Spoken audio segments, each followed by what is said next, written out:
Hello. हम पढ़ रहे हैं एनसीईआरटी के चैप्टर्स, जिसमें हमने 2 बुक पढ़ ली थी। तीसरी बुक हमने शुरू की थी पिछले वीडियो में, जिसमें हमने फर्स्ट चैप्टर पढ़ा था। अब हम इस वीडियो में सेकंड चैप्टर पढ़ेंगे, जो कि है पहला जो सीरीज चल रही है उसमें बुक चल रही है 6th क्लास की, राजनीतिक एवं सामाजिक जीवन। जीवन फर्स्ट जो है पॉलिटी की बुक, सिक्स क्लास की, जिसमें इकाई फर्स्ट है विविधता के बारे में, जिसमें पहला चैप्टर हो गया था, और ये सेकंड चैप्टर है विविधता एवं भेदभाव। पिछले पार्ट में आपने विविधता के बारे में पढ़ा। कई बार जो लोग दूसरों से अलग होते हैं उन्हें चिढ़ाया जाता है, उनका मजाक उड़ाया जाता है, या फिर उन्हें कई गतिविधियों या समूहों में शामिल नहीं किया जाता है। अगर हमारे दोस्त या दूसरे लोग हमारे साथ ऐसा व्यवहार करें तो हमें दुख होता है, गुस्सा आता है और हम असहाय महसूस करते हैं। क्या आपने कभी सोचा है कि ऐसा क्यों होता है? आप इस पाठ में ये समझने की कोशिश करेंगे कि ऐसा अनुभव हमारे समाज में और हमारे आसपास मौजूद असमानताओं से कैसे जुड़े हुए हैं।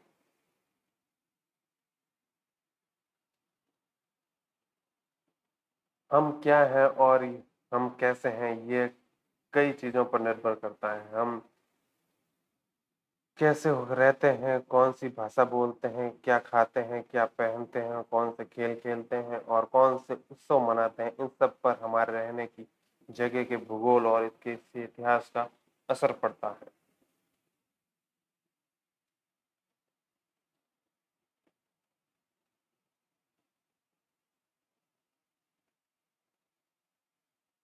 अगर आप संक्षेप में ही निम्नलिखित बिंदुओं पर ध्यान दें तो भी यह अंदाजा लगाया जाएगा कि भारत कितनी विविधताओं वाला देश है। संसार में 8 प्रमुख धर्म है। भारत में उन 8 धर्मों के अनुयायी यानी मानने वाले रहते हैं। यहाँ 1600 से ज्यादा भाषाएं बोली जाती है। जो लोगों की मातृभाषाएं हैं, यहाँ 100 से भी ज्यादा तरह के नृत्य किए जाते हैं। ये विविधता हमेशा खुश होने का कारण नहीं बनती। हम उन लोगों के साथ असुरक्षित एवं अशाश्वत महसूस करते हैं जो हमारी तरह दिखते हैं, बात करते हैं, कपड़े पहनते हैं और हमारी तरह सोचते हैं। कभी कभी जब हम ऐसे लोगों से मिलते हैं जो हमसे बहुत भिन्न होते हैं, तो हमें वो बहुत अजीब और अपरिचित लग सकते हैं। हमें कई बार हम समझ ही नहीं पाते कि या जान नहीं पाते कि वे हमारे हमसे अलग क्यों हैं। लोग अपने से अलग दिखने वालों के बारे में खास तरह की राय बना लेते हैं। यहाँ एक पूर्वाग्रह दिया हुआ है। उन कथनों को देखिए जो आपको ग्रामीण एवं शहरी लोगों के बारे में सही लगे। जिन कथनों के बाद से सहमत हैं उन पर निशान लगाए। क्या आपने दिमाग में ग्रामीण या शहरी लोगों को लेकर किसी भी प्रकार के पूर्वाग्रह है? क्या दूसरे लोगों के दिमाग में भी पूर्वाग्रह है? लोगों के दिमाग में यह पूर्वाग्रह क्यों होते हैं? जिन पूर्वाग्रहों को आपने अपने आसपास महसूस किया, उनकी एक सूची बनाइए। वे पूर्वाग्रह लोगों के व्यवहार को कैसे प्रभावित करते हैं? पूर्वाग्रह मतलब पहले से सोच बना के रखी हुई किसी दूसरे इंसान की, वो इंसान वैसा होगा, और हम जब वो मिलता है तब भी हमें हमारे दिमाग में वो उसकी छवि बनी रहती है, चाहे वो इंसान मिल कैसा भी हो। तो ग्रामीण लोग, ये ग्रामीण आधे से ज्यादा भारतीय गांवों में रहते हैं। गांव के लोग आधुनिक प्रौद्योगिकी का इस्तेमाल करना पसंद करते हैं। फसल की बुआई और कटाई के समय परिवार के लोग खेतों में 12 से 14 घंटा तक काम करते हैं। तो ये सही है। ये आधुनिक वाला थोड़ा शहर में ज्यादा सही बैठता है, गांव में ये आधे से ज्यादा है। ग्रामीण लोग काम की तलाश में शहरों की ओर स्थानांतरण करने को बाध्य होते हैं, ये भी सही है। शहरी लोगों के बारे में, शहरी जीवन बड़ा आसान होता है। यहाँ के लोग बिगड़े हुए और आलसी होते हैं। बड़ा आसान तो नहीं होता, ऐसा भी कोई जरूरी नहीं है। शहरों में लोग अपने परिवार के सदस्यों के साथ बहुत कम समय बिताते हैं, ये ज़रूर सही हो सकता है। शहरी लोग केवल पैसे की चिंता करते हैं, लोगों की नहीं, ऐसा तो नहीं है। शहरों में रहना बहुत महँगा पड़ता है, लोगों की कमाई का एक बहुत बड़ा हिस्सा आने-जाने में खर्च हो जाता है, ये बात सही है। इनमें से कुछ कथन ग्रामीण लोगों को अज्ञानी की तरह देखते हैं, जबकि शहर के रहने वाले लोग को आलसी एवं सिर्फ पैसे में सरोकार रखने वालों की तरह देखते हैं। जब हम किसी के बारे में पहले से कोई राय बना लेते हैं तो उससे हम अपने दिमाग में बिठा लेते हैं, तो यह पूर्वाग्रह का रूप लेती हैं। ज़्यादातर ये राय नकारात्मक होती हैं, जैसे कि कथनों में दिया गया है, लोगों को आलसी या कंजूस मानना भी पूर्वाग्रह है। जब हम ये सोचने लगते हैं कि किसी काम को करने का कोई एक तरीका ही सबसे अच्छा और सही है, तो हम अक्सर दूसरों की इज्जत नहीं कर पाते हैं, तो इसी काम को दूसरी तरह से करना पसंद करते हैं। उदाहरण के लिए, अगर हम सोचें कि अंग्रेजी सबसे अच्छी भाषा है, तो दूसरी भाषाएं महत्वपूर्ण नहीं है, तो हम अन्य भाषाओं को बहुत नकारात्मक रूप से देखेंगे। परिणाम स्वरूप हम उन लोगों को शायद इज्जत नहीं कर पाएंगे जो अंग्रेजी के अलावा अन्य भाषाएं बोलते हैं। हम कई चीजों के बारे में पूर्वाग्रही हो सकते हैं, लोगों के धार्मिक विश्वास, उनकी चमड़ी का रंग, जिस विशेष क्षेत्र से वे आते हैं, किसी तरह से वे बोलते हैं, जैसे कपड़े वे पहनते हैं इत्यादि। अक्सर दूसरों के बारे में बताए गए हमारे पूर्वाग्रह इतने पक्के होते हैं कि बनाए गए पूर्वाग्रह इतने पक्के होते हैं कि हम उनसे दोस्ती नहीं करना चाहते। इस वजह से कई बार हमारा व्यवहार ऐसा होता है कि हम उन्हें दुख पहुंचा देते हैं। लड़के और लड़कियों में भेदभाव। समाज में लड़के और लड़कियों में कई तरह के से भेदभाव किया जाता है। इन हम सभी तरह हम इस भेदभाव से परिचित हैं। एक लड़का या लड़की होने का अर्थ क्या होता है? आप में से कई लोग कहेंगे कि हम लड़के या लड़की की तरह जन्म लेते हैं, यह तो ऐसे ही होता है, जिसमें इसमें सोचने वाली क्या बात है। आइए देखें कि क्या सच्चाई है। नीचे दिए गए कथनों की सूची में तालिका भरिए और उनमें अपने उत्तर के कारण पर चर्चा कीजिए। वे बहुत ही सुशील हैं।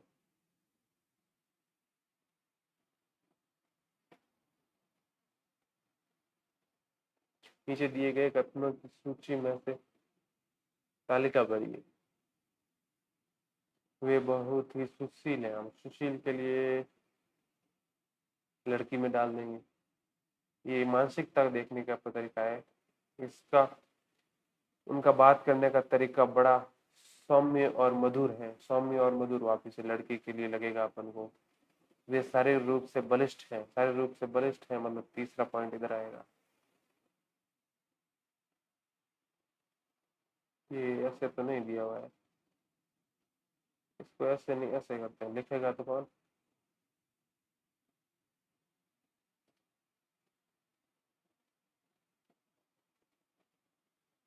वे बहुत सुशील है, इसके इस तरफ ये लड़कियां, वे बहुत मधुर है ये।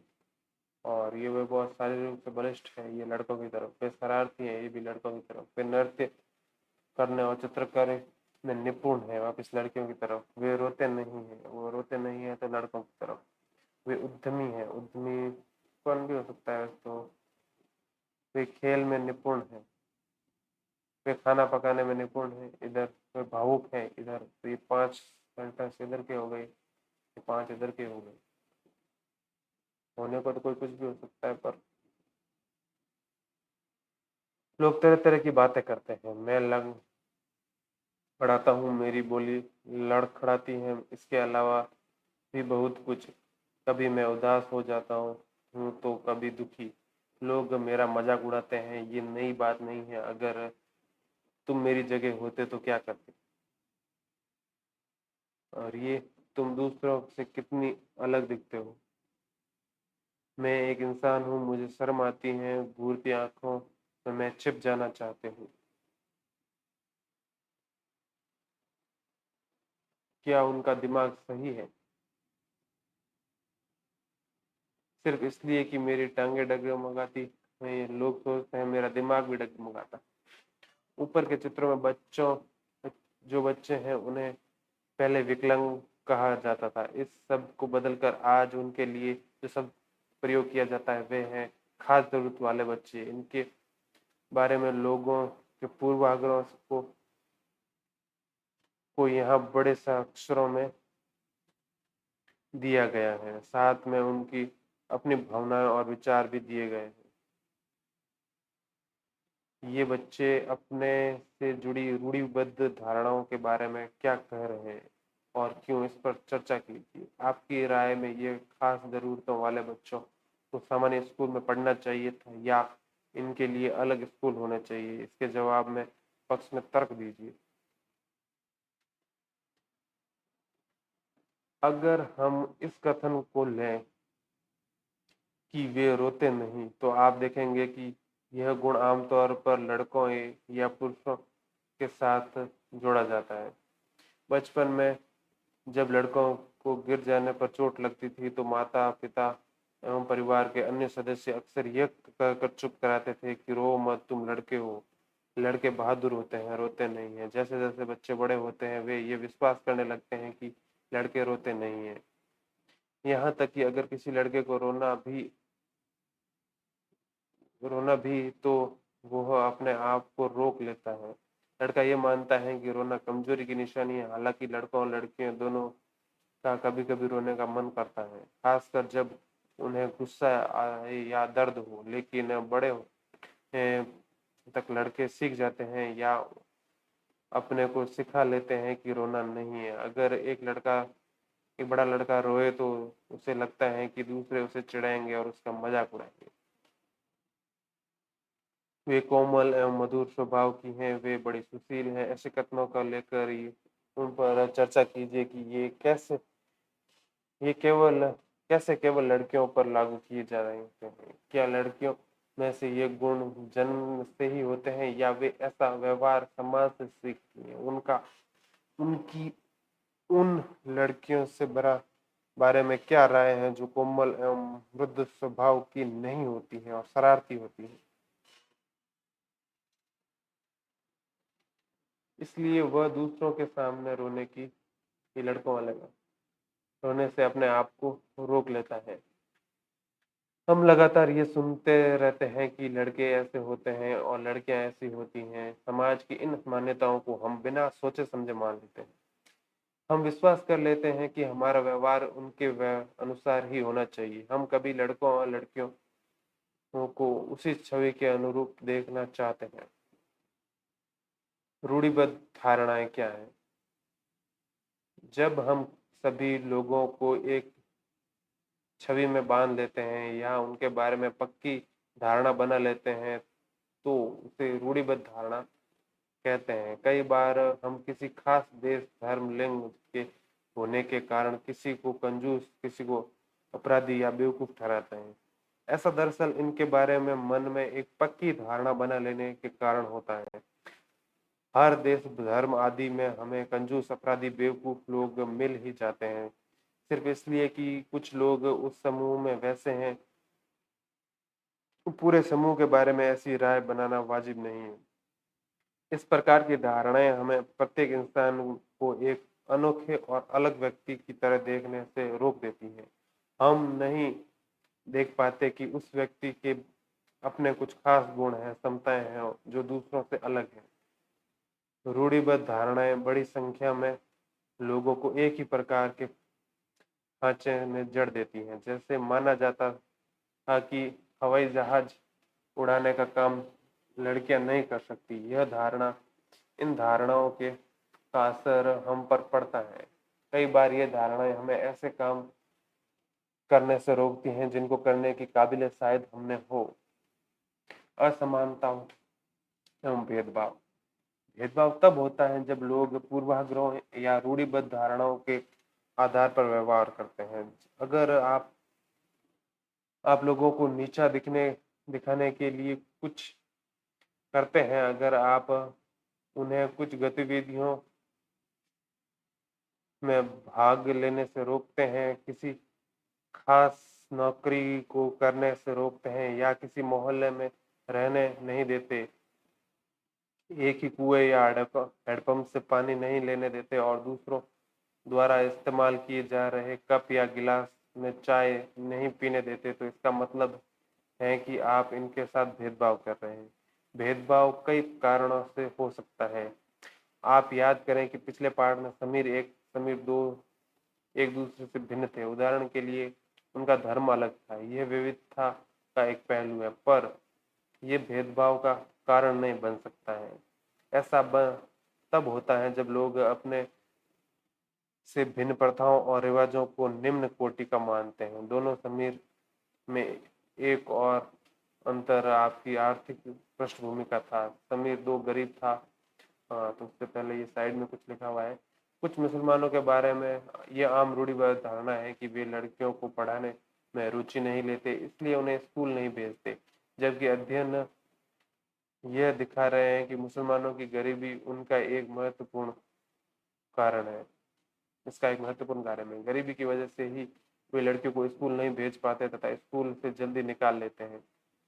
यहाँ पर भी गरीबों तक शिक्षा पहुंचाने का प्रयास किए गए हैं। वहाँ मुसलमान समुदाय के लोगों ने अपनी लड़कियों को स्कूल भेजने में रुचि दिखाई है। उदाहरण के तौर पर केरल में स्कूल प्राय घर के पास है। सरकारी बस की सुविधाएं बहुत अच्छी हैं, जिससे ग्रामीण क्षेत्रों में शिक्षकों को स्कूल पहुंचने में मदद मिलती है। इसमें 60% से ज्यादा महिलाएं शिक्षक हैं। इन सभी कारकों ने बहुत सारे गरीब परिवार के बच्चों को स्कूल जाने में मदद की है। इनमें मुसलमान लड़कियां भी शामिल हैं। दूसरे राज्यों में जहां ये प्रयास नहीं किया गए, वहां गरीब परिवारों के बच्चों को स्कूल जाने की में मुश्किल आती है, चाहे वे मुसलमान हो, जनजाति हो या अनुसूचित जाति के हो। जाहिर है कि मुसलमान लड़कियों की स्कूल में गैर हाजिरी का कारण धर्म नहीं, गरीबी है। हाँ, तो दोनों समीर में एक और अंतर उनकी पृष्ठभूमि का था। समीर दो गरीब विविधता का एक पहलू नहीं है, यह तो असमानता है। बहुत लोगों के पास अपने खाने, कपड़े और घर की मूल जरूरतों को पूरा करने के लिए साधन और पैसे नहीं होते हैं। इस कारण दफ्तरों, अस्पतालों, स्कूलों आदि में उनके साथ भेदभाव किया जाता है। कुछ लोगों को विविधता और असमानता पर होने की तरह आधारित दोनों ही तरह के भेदभाव का सामना करना पड़ता है। एक तो इस कारण कि वे उन समुदाय के सदस्य हैं जिनकी संस्कृति में मूल्यवान नहीं माना जाता है। ऊपर से यदि वे गरीब है और उसके पास अपनी जरूरतों को पूरा करने के साधन नहीं है, तो इस आधार पर भी भेदभाव किया जाता है। ऐसे दोहरे भेदभाव का सामना कई जनजातियां, लोग, धार्मिक समूहों और खास क्षेत्र के लोगों को करना पड़ता है। भेदभाव का सामना करने पर अपनी आजीविका चलाने के लिए लोग अलग अलग तरह के काम करते हैं, जैसे पढ़ना, बर्तन बनाना, मछली पकड़ना, बढ़ईगिरी, खेती एवं बुनाई आदि।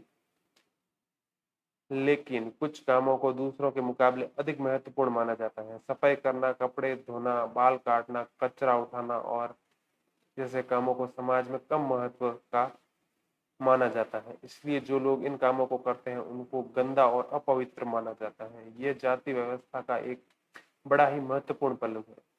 जाति व्यवस्था में लोगों के समूह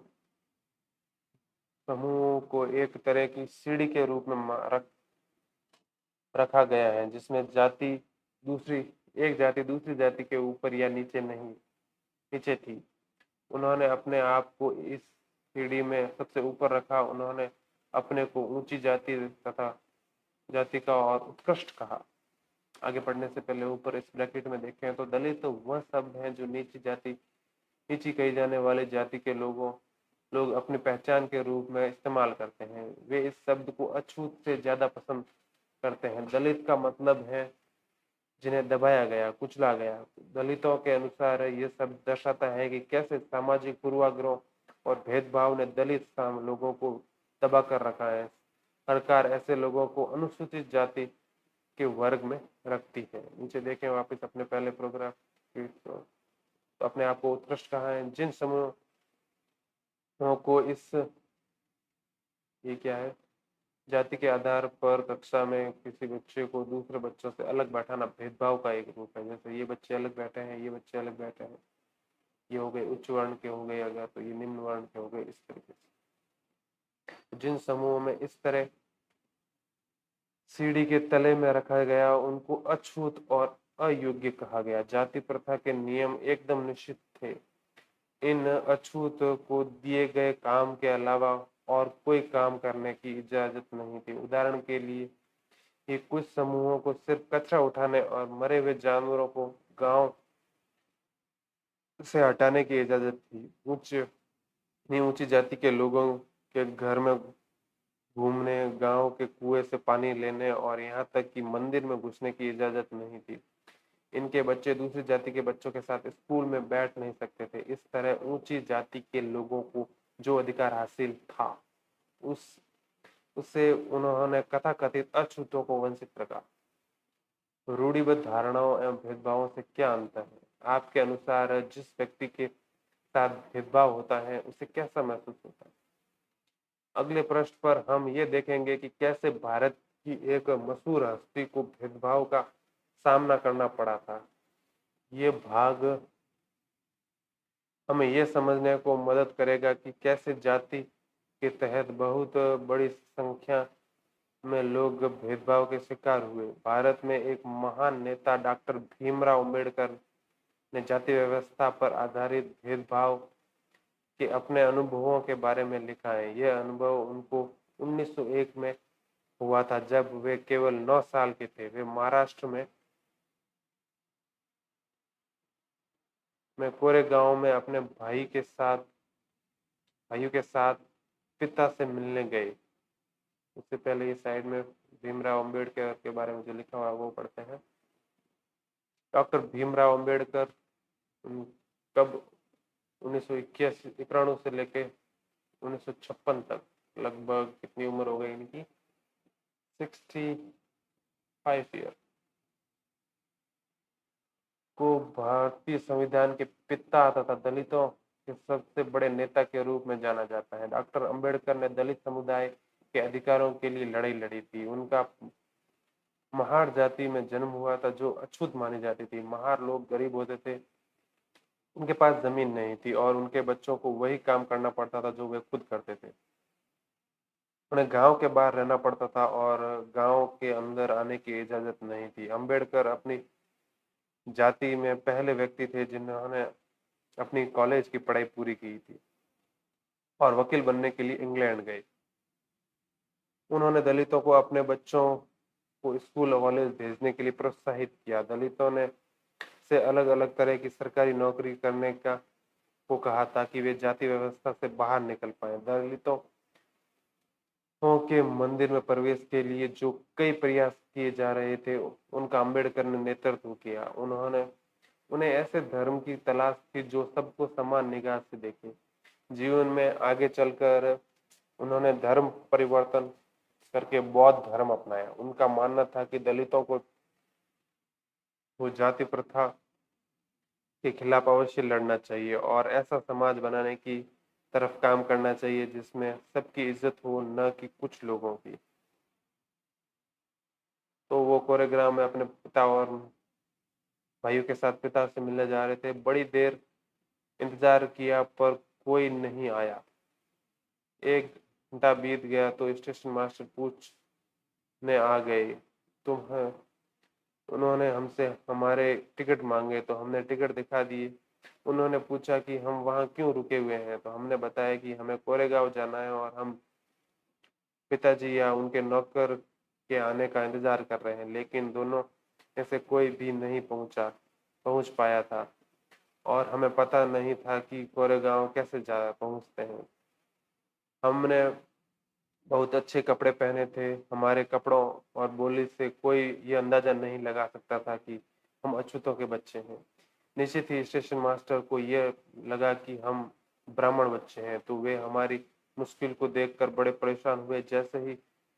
जैसा कि हिंदुओं में होता ही है, स्टेशन मास्टर ने हमसे पूछा कि हम कौन हैं। बिना एक पल भी सोचे मेरे मुंह से निकल गया कि हम महार हैं। बंबई प्रांत में महार समुदाय को अछूत माना जाता था। उनको एकदम से धक्का लगा, वे भौचक्के के रह गए और उनके चेहरे पर अचानक परिवर्तन आया। हमने देख लिया कि एक अजीब सी घृणा की भावना उन पर हावी हो गई। मेरे उन्होंने जैसे ही मेरा जवाब सुना, वे अपने कमरे में वापस चले गए और वहां हम वहीं के वहीं खड़े रह गए। 15-20 मिनट बीत गए। सूरज बिल्कुल छिप सा गया था। पिताजी नहीं आए नहीं थे और न ही उनका नौकर। अब स्टेशन मास्टर भी हमें छोड़कर चले गए थे। हम काफी घबराए हुए थे। यात्रा के शुरू में जो खुशी और उत्साह की भावना थी, उसकी जगह अब अधिक अत्यधिक उदासी ने ले ली थी। आधे घंटे के बाद स्टेशन मास्टर लौट कर आए तो पूछा कि हम क्या करेंगे, करने की सोच रहे हैं। हमने कहा कि अगर हमें किराए पर एक बैलगाड़ी मिल जाए तो हम कोरेगांव जा सकते हैं। अगर कोरेगांव ज्यादा दूर नहीं है तो हम फौरन निकलना चाहते थे। वहां किराए पर कई बैलगाड़ियां चल रही थी, लेकिन मेरे स्टेशन मास्टर को जो जवाब दिया था कि हम महार हैं, उसका पता सबको चल गया था। कोई भी गाड़ी वाला अछूत वर्ग की सवारी को ले जाकर अपने आप को गंदा और नीचा नहीं बनाना चाहता था। हम दुगना किराया देने को तैयार थे, पर हमें एहसास हुआ कि इस बात की बात पैसे से नहीं बन सकती। स्टेशन मास्टर जो हमारे लिए ये गाड़ी वालों से मोल तोल कर रहे थे, चुपचाप आप खड़े हो गए। समझ नहीं आ रहा था कि क्या करें। यह स्रोत है doctor B R Ambedkar, writing and speeches, खंड 12, संपादन वसंत मनु, बम्बई शिक्षा विभाग, महाराष्ट्र सरकार। बच्चे पैसे देने को तैयार थे, फिर भी गाड़ी वालों ने उन्हें ले जाने से मना कर दिया। क्यों? स्टेशन पर डॉक्टर लोगों ने डॉक्टर भीमराव को उनके भाइयों के साथ कैसा भेदभाव किया? महार होने का पता चलने पर स्टेशन मास्टर की जो प्रतिक्रिया हुई, उसे देखकर बचपन में अम्बेडकर को कैसा लगा होगा? अपने शब्दों में वर्णन कीजिए। क्या आपको कभी अपने प्रति लोगों के पूर्वाग्रह का अनुभव हुआ, या आपने दूसरों के प्रति भेदभाव भरे व्यवहार को देखा है? इससे आपको कैसा महसूस हुआ? तो हम कहाँ थे? हम थे, कोई कुछ नहीं कर पा रहा था। कल्पना करके देखिए कि यह कितना मुश्किल होगा कि अगर लोगों को एक जगह से दूसरी जगह जाने न दिया जाए। यह कितना अपमानजनक होगा, अपमानजनक और दुखदायी होगा अगर लोग आपसे दूर दूर रहें, आपको छूने से मना करें और आपको पानी न पीने दें। ये छोटी सी घटना दिखाती है कि कैसे गाड़ी से एक से दूसरी जगह जाने के साधारण काम की सुविधा भी इन बच्चों को पास नहीं थी, जबकि वे पैसा दे सकते थे। स्टेशन के सभी गाड़ी वालों ने बच्चों को ले जाने से मना कर दिया। उन्होंने बच्चों के साथ भेदभाव भरा व्यवहार किया। इस कहानी से ये बिल्कुल साफ है कि जाति पर आधारित भेदभाव न केवल दलितों को कई गतिविधियों से वंचित कर रखता है, बल्कि वह उन्हें आदर और सम्मान भी नहीं देता जो दूसरों को मिलता है। समानता के लिए संघर्ष। ब्रिटिश शासन से आजादी पाने के लिए जो संघर्ष किया गया था, उसमें समानता के व्यवहार के लिए किया गया संघर्ष भी शामिल था। दलितों और औरतों, जनजाति लोगों और किसानों ने अपने जीवन में किस गैर बराबरी का अनुभव किया, इसके खिलाफ उन्होंने लड़ाई लड़ी।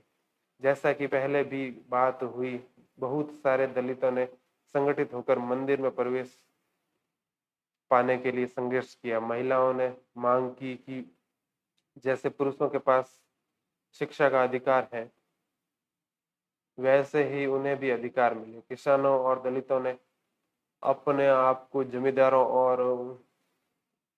और उनकी ऊंची ब्याज की दर से छुटकारा दिलाने के लिए संघर्ष किया। 1947 में भारत जब आजाद हुआ और एक राष्ट्र बना, तो हमारे नेताओं ने समाज में व्याप्त कई तरह की असमानताओं पर विचार किया। संविधान को लिखने वाले लोग भी इस बात से अवगत थे कि हमारे समाज में कैसे भेदभाव किया जाता है और लोगों के उनके खिलाफ किस तरह संघर्ष किया। कई नेता इन लड़ाइयों के हिस्सा थे, जैसे डॉक्टर अंबेडकर। इसलिए नेताओं ने संविधान में ऐसी दृष्टि और लक्ष्य रखा जिससे भारत में सभी लोगों को बराबर माना जाए। समानता और एक अहम मूल्य की तरह माना गया है, जो हम सभी को एक भारतीय के रूप में जोड़ती हैं। प्रत्येक व्यक्ति को समान अधिकार और समान अवसर प्राप्त है। अस्पृश्यता यानी छुआछूत को अपराध की तरह देखा जाता है और और और और इसे कानूनी रूप से खत्म कर दिया गया है। लोग अपनी पसंद का काम चुनने के लिए बिल्कुल आजाद है। नौकरी सभी लोगों के लिए खुली हुई है। इन सब के अलावा संविधान ने सरकार पर यह विशेष जिम्मेदारी डाली थी कि वह गरीबों और मुख्य धारा से अलग थलग पड़ गए समुदाय को इस समानता के अधिकार के फायदे दिलवाने के लिए विशेष कदम उठाए। दलित के अलावा कई अन्य समुदाय हैं जिसके साथ भेदभाव किया जाता है। क्या आप भेदभाव के कुछ अन्य उदाहरण सोच सकते हैं? उन तरीकों पर चर्चा कीजिए जिनके द्वारा खास जरूरत वाले लोगों के साथ भेदभाव किया जा सकता है। ये तस्वीर है भारत के संविधान लिखने वाली समिति के कुछ सदस्य।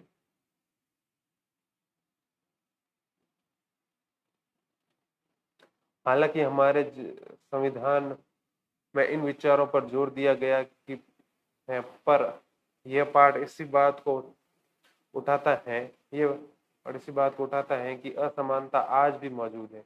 समानता वह मूल्य है जिसके लिए हमें निरंतर संघर्ष करते रहना होगा। भारतीयों के लिए समानता का मूल्य वास्तविक जीवन का हिस्सा बने, सच्चाई बने, इसके लिए लोगों के संघर्ष, इसके आंदोलन और सरकार द्वारा उठाए जाने वाले कदम बहुत जरूरी है। संविधान के लेखकों ने यह भी कहा है कि विविधता की इज्जत करना उसे मूल्यवान मानना समानता सुनिश्चित करने में बहुत ही महत्वपूर्ण कारक है। उन्होंने यह महसूस किया कि लोगों को अपने धर्म की पालना करने, अपनी भाषा बोलने, अपने त्योहार मानने और अपने आप को खुल रूप में अभिव्यक्त करने की आजादी होनी चाहिए। उन्होंने कहा कि कोई एक भाषा, धर्म या त्योहार सबके लिए अनिवार्य नहीं बनना चाहिए। उन्होंने जोर दिया कि सरकार सभी धर्मों को बराबर मानेगी। इसलिए भारत एक धर्मनिरपेक्ष देश है। यहाँ लोग बिना भेदभाव के अपने धर्म का पालन करते हैं। हमें इसे हमारी एकता में के महत्वपूर्ण कारक के रूप में देखा जाता है कि हम इकट्ठे रहते हैं और एक दूसरे की इज्जत करते हैं। यह है संविधान का उद्देश्य का उल्लंघन। संविधान का पहला पृष्ठ, जिसे स्पष्ट कहा गया है कि सभी भारतीयों के समान प्रतिष्ठा और समान अवसर प्राप्त है।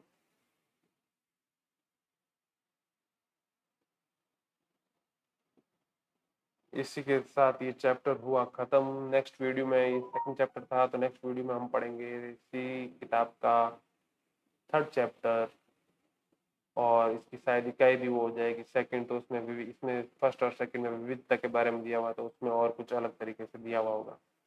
तो देखने के लिए नेक्स्ट वीडियो देखिए। तब तक के लिए धन्यवाद। Thank you.